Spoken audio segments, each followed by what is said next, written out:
Factors affecting the enzyme activity, हम वो factors को डिस्कस करेंगे जो कि एंजाइम की एक्टिविटी को अफेक्ट करते हैं। एंजाइम की एक्टिविटी क्या है? एंजाइम्स जो केमिकल रिएक्शन को इंक्रीज करते हैं, केमिकल रिएक्शन की स्पीड को इंक्रीज करते हैं। ठीक है, फॉर एग्जांपल अगर एंजाइम कोई रिएक्शन परफॉर्म कर रहा है तो अगर एंजाइम को हम अफेक्ट कर सकते हैं तो कौन कौन सी चीज़ें ऐसी हैं कि एंजाइम जो है वो अफेक्टेड हो जाए और अपना जो फंक्शन है, अपना काम है, वो सही से परफॉर्म ना कर सके।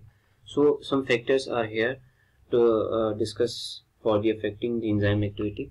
That in nature organisms adjust the condition of their organism their enzyme produce optimum rate of reaction।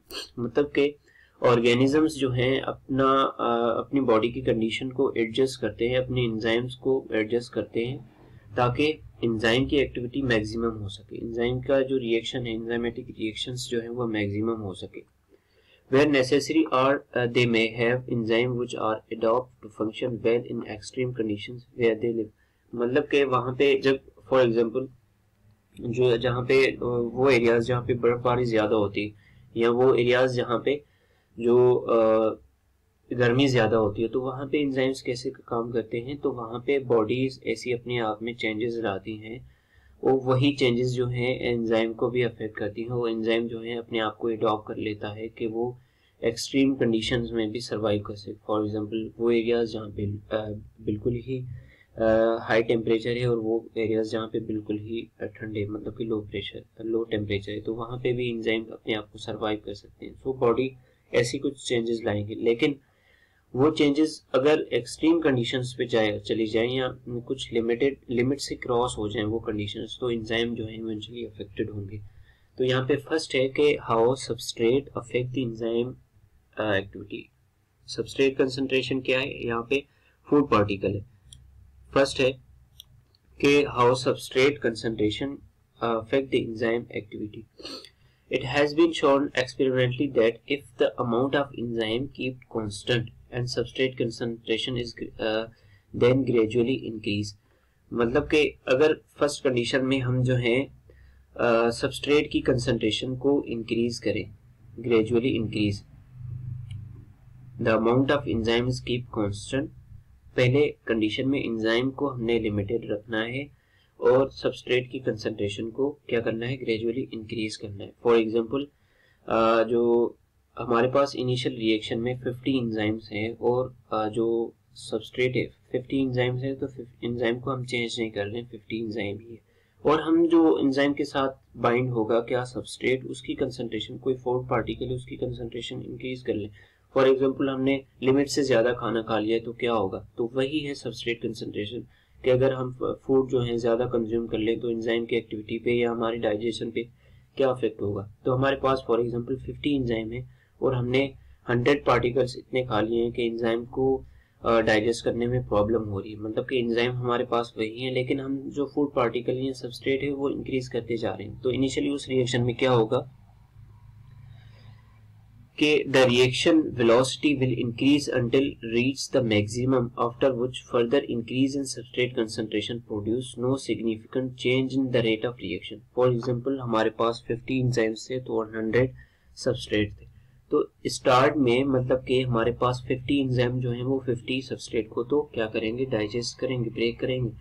लेकिन उसके बाद जो initially rate of reaction increase होगा, कब तक? जहाँ पे जो है 50 एंजाइम और 50 सबस्ट्रेट आपस में बाइंड नहीं कर जाते। उसके बाद क्या होगा? रेट ऑफ रिएक्शन पे कोई इफेक्ट नहीं होगा और जो ये ग्राफ की लाइन है वो स्ट्रेट लाइन में चली जाएगी। ठीक है, तो यहाँ पे क्या है कि initially rate of reaction increase because 50 enzymes are available and जो है 50 enzymes are available for 50 substrate, लेकिन 50 सबस्ट्रेट अभी रहते हैं तो उनका क्या होगा?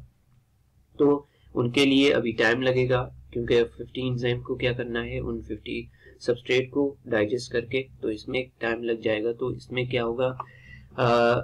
Rate of reaction slow down हो जाएगा। ठीक है, तो यहाँ पे ये पॉइंट ये है कि यहाँ पे सेचुरेशन की पॉइंट आ जाएगी। सेचुरेशन की पॉइंट क्या है? वो पॉइंट जहाँ पे फूड पार्टिकल्स के लिए एंजाइम्स अवेलेबल ना हो। Saturation it is the condition where no any enzyme is available for substrate. ठीक है, तो उस कंडीशन को क्या कहेंगे? सेचुरेट कंडीशन कहेंगे। तो सेचुरेट कंडीशन में क्या होगा, जब सेचुरेशन कंडीशन आएगी तो रेट ऑफ रिएक्शन में कोई भी चेंज नहीं आएगा, जो ग्राफ है वो स्ट्रेट लाइन में जाएगा।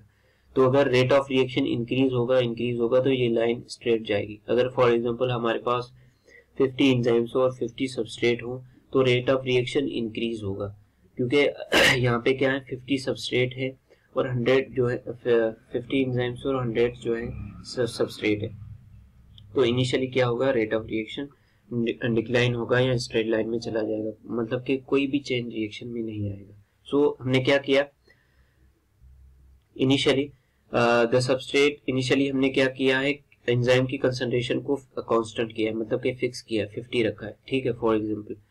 देन कंसंट्रेशन, सबस्ट्रेट कंसंट्रेशन को इंक्रीज कर रहे हैं, ठीक है, until reach the maximum, after which increase in the substrate concentration produce no significant change in rate of reaction. For example 50 enzymes थे और 50 substrate तो और यहाँ पे बाइंड हुए, तो अगर हम 50 सबस्ट्रेट और बढ़ा दें तो उसका रेट ऑफ रिएक्शन पे कोई भी चेंज नहीं आएगा और रेट ऑफ रिएक्शन का जो स्लोप है, जो ग्राफ है, वो स्ट्रेट लाइन में चला जाएगा। In other words the enzyme molecules are saturate with substrate. ये क्या हुआ कि रेट ऑफ रिएक्शन में चेंज नहीं आया, कि हम यहाँ पे कह सकते हैं कि यहाँ पे सैचुरेट की कंडीशन आ गई। सैचुरेट की कंडीशन क्या होती है, it is the condition where no any enzyme is available for substrate to bind. The excess substrate molecule cannot reach until the excess substrate molecule cannot reach until substrate already bound to enzyme has been released.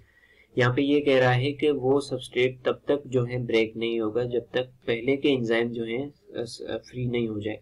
50 substrate को 50 enzymes थे हमारे पास, 100 substrate थे, तो पहले 50 को enzyme क्या करेंगे, break करेंगे, बाद में 50 के साथ बाइंड होंगे, तो ये इनिशियल रेट ऑफ रिएक्शन क्या होगा, स्लो डाउन होगा। तो हमने देखा कि अगर सबस्ट्रेट की कंसंट्रेशन, मतलब कि फूड पार्टिकल्स की कंसंट्रेशन इंक्रीज करते हैं, क्योंकि एंजाइम के लिए वर्कलोड ज्यादा हो जाएगा, एंजाइम के लिए काम करना ज्यादा हो जाएगा, तो पहले क्या करेगा, 50 को क्या करेगा, डाइजेस्ट करेगा, ब्रेक करेगा, उसके बाद 50 को पकड़ेगा और उनको डाइजेस्ट करेगा, तो यहाँ पे क्या होगा, टाइम लग जाएगा। तो हमने देखा कि सैचुरेट कंडीशन क्या है, where no enzyme is available for substrate to bind, तो उसको क्या कहेंगे, सैचुरेट की कंडीशन कहेंगे। So next is effect of temperature on enzyme activity. The protein nature of enzyme make them extremely sensitive to thermal change. यहाँ पे ये है कि एंजाइम जो है टेम्परेचर से क्यों इतना सेंसिटिव है, कि टेम्परेचर उनको क्यों इतना अफेक्ट करता है। इसका रीजन ये है कि most of enzymes are protein in nature, so protein makes enzyme more extremely sensitive to thermal change. Thermal change क्या है, हीट चेंज, मतलब कि जो एंजाइम है क्यों अफेक्ट हो रहे हैं, क्योंकि एंजाइम्स हैं प्रोटीन्स के बने हुए हैं, proteins are sensitive to temperature या thermal change. Enzyme activity occurs within a narrow range of temperature compared to ordinary chemical reaction. मतलब कि यहाँ पे जो एंजाइम एक्टिविटी है वो लिमिटेड टेम्परेचर पे स्टार्ट होंगे और कैरी आउट होंगे। Enzymes catalyse by randomly colliding with substrate molecule. Enzyme क्या करेगा, कैटलाइज करेगा और कोलाइड करेगा सबस्ट्रेट मॉलिक्यूल से, increase the temperature and increase the collision and also increase the rate of reaction. जब किसी भी सबस्ट्रेट पार्टिकल का टेम्परेचर इंक्रीज होगा तो वहां पे क्या होगी, कोलिजन, मतलब कि एक दूसरे से टकराएंगे, ज्यादा मोशन ज्यादा हो जाएगा, तो वहां पे क्या initially rate of reaction increase होगा। So enzyme catalyse the randomly colliding with substrate molecule. जब एंजाइम का जो टेम्परेचर वो इंक्रीज होगा तो उनकी जो कोलिजन है, मतलब कि एक दूसरे से टकराना या मोशन एनर्जी, वो क्या हो जाएगी, इंक्रीज हो जाएगी। increase temperature, increase collision with also increase the rate of reaction। तो जब एंजाइम और सबस्ट्रेट के दरमियान मूवमेंट या कोलिजन एनर्जी इंक्रीज हो जाएगी तो वहां पे रेट ऑफ रिएक्शन क्या हो जाएगा, इंक्रीज हो जाएगा।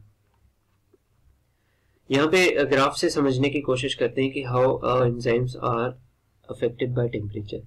Forming more product, however increasing temperature also increase the vibration and structure enzyme is lost।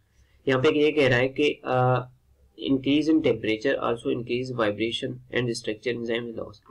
अगर टेम्परेचर इंक्रीज हो रहा है, सेट पॉइंट से इंक्रीज हो रहा है और इंक्रीज होगा तो वो क्या करेगा, एंजाइम्स के मॉलिक्यूल्स में क्या करेगा, ज्यादा वाइब्रेशन क्रिएट करेगा। उस वाइब्रेशन से क्या होगा, मतलब कि एंजाइम की स्ट्रक्चर ही लॉस हो जाएगी। सो लिमिटेड एंजाइम चेंजेस तो सही है, लेकिन एक्सट्रीम कंडीशन में high change in temperature enzyme बर्दाश्त नहीं कर सकेंगे और अपनी स्ट्रक्चर को लॉस कर देंगे। डीनेचर एंजाइम, ठीक है, तो स्ट्रक्चर लॉस हो गई, इट मींस के एंजाइम्स क्या हो गए, डीनेचर हो गई। These changes decrease the rate of enzyme action और it may be ceased completely. यहाँ पे ये क्या कह रहे हैं कि these changes decrease the rate of enzymatic reaction. तो ये जो चेंज है क्या एंजाइम की स्ट्रक्चर में चेंज क्या कर देगी, एंजाइम के रिएक्शन को डिक्रीज कर देगी या कंप्लीटली स्टॉप कर देगी या सीज कंप्लीटली, बिल्कुल ही स्टॉप कर देगी। तो इन summary, temperature increases initially the rate of reaction will increases. As temperature increases, the rate of reaction increases because increased kinetic energy. यहाँ पे initially rate of reaction increase हो रहा है, एंजाइम की काइनेटिक एनर्जी इंक्रीज हो रही है, rate of reaction increase हो रहा है। बट जब ये इस सेट पॉइंट से टेम्परेचर इंक्रीज होगा तो एंजाइम डीनेचर हो जाएंगे और अपनी स्ट्रक्चर को लॉस कर देंगे और क्या होगा, रेट ऑफ रिएक्शन डिक्रीज हो जाएगा। So, because kinetic energy increase, however, the effect of bonding breaking will become greater and greater. The rate of reaction will be decrease. So, यहाँ पे क्या होगा कि एंजाइम्स के अंदर जो बॉन्डिंग है, क्योंकि एंजाइम्स प्रोटीन के बने हुए, प्रोटीन क्या है, अमाइनो एसिड्स के बने हुए, और प्रोटीन्स में क्या है, हाइड्रोजन बॉन्डिंग पाई जाती है। तो वो बॉन्डिंग जो है ब्रेक हो जाएगी और जब टेम्परेचर इंक्रीज होगा, जो बॉन्ड्स होंगी वो ब्रेक होंगी और एंजाइम्स की जो स्ट्रक्चर है वो लॉस हो जाएंगे और एंजाइम डीनेचर हो जाएंगे। तो 37 डिग्री तक तो क्या एंजाइम्स अपना मैक्सिमम फंक्शन परफॉर्म कर सकते हैं। बट जब 37 से इंक्रीज होगा, 40, 50 या 60 तक होगा तो एंजाइम की एक्टिविटी डिक्रीज होगी। तो यहाँ पे ग्राफ से समझने की कोशिश करें तो ये ग्राफ इनिशियली इंक्रीज हो रहा है जब टेम्परेचर को इंक्रीज करते हैं। तो कब तक इंक्रीज, टेम्परेचर को इंक्रीज करेंगे 37 डिग्री। उसके बाद अगर इससे ज्यादा किया तो एंजाइम के डीनेचर हो जाएंगे और केमिकल रिएक्शन की जो स्पीड है वो डिक्रीज हो जाएगी। So heat energy cause more collision between enzyme and substrate, so rate of reaction increase. Rate of reaction क्यों इंक्रीज हो रहा है, क्योंकि जो हीट थी, हीट ने क्या किया, एंजाइम और सबस्ट्रेट के बिटवीन जो कोलिजन थी, जो टकराना था, जो काइनेटिक एनर्जी थी, जो मोशन एनर्जी थी, उनको इंक्रीज कर दिया और जो है रेट ऑफ रिएक्शन इंक्रीज हुआ। कब तक, 37 डिग्री। लेकिन उसके आगे जब टेम्परेचर को इंक्रीज करेंगे तो एंजाइम डीनेचर हो जाएंगे at high temperature, so rate falls rapidly. So temperature जैसे ही इंक्रीज होगा तो ये ग्राफ भी इंक्रीज डिक्रीज डिक्लाइन हो रहा है। इसका मतलब ये क्या कि जो रेट ऑफ रिएक्शन है वो डिक्रीज हो रहा है। So optimum temperature for human is close to 37 degree. So 37 degree वो टेम्परेचर है जहाँ पे ह्यूमन के जो एंजाइम्स है वो मैक्सिमम एक्टिव होते हैं। सो यहाँ पे how pH affect the enzyme activity. Next is pH, how pH affect the enzyme activity. देखिए जो लिमिटेड सेट पॉइंट है, अगर सेट पॉइंट से लाइक टेम्परेचर या पीएच से सेट पॉइंट है एंजाइम के लिए, तो अगर सेट पॉइंट से डिक्रीज होगी तो एंजाइम्स का एंजाइम जो होंगे वो उनका केमिकल रिएक्शन या केमिकल एक्टिविटी स्टॉप हो जाएगी या डिक्लाइन हो जाएगी। लेकिन जब इस सेट पॉइंट से इंक्रीज होगा तो एंजाइम क्या हो जाएंगे, डीनेचर हो जाएंगे या बिल्कुल ही उनकी स्ट्रक्चर खत्म हो जाएगी। सो लेकिन इस चेंज से डिक्लाइन आ रहा है तो एंजाइम क्या हो जाएंगे, उनकी एक्टिविटी स्टॉप हो जाएगी, लेकिन वो कैन रीस्टार्ट। बट जब वो उनकी सेट पॉइंट से कोई भी अफेक्टर, मतलब कि पीएच या टेम्परेचर जो है इंक्रीज हो रहा है तो एंजाइम डीनेचर हो जाएंगे, वो बिल्कुल ही खत्म हो जाएंगे, ठीक है, कंप्लीटली डीनेचर हो जाएंगे। So enzymes are also sensitive to pH due to presence due to protein in nature, क्योंकि प्रोटीन इन नेचर है तो एंजाइम मोस्ट क्या होते हैं, अफेक्टेड होते हैं पीएच से।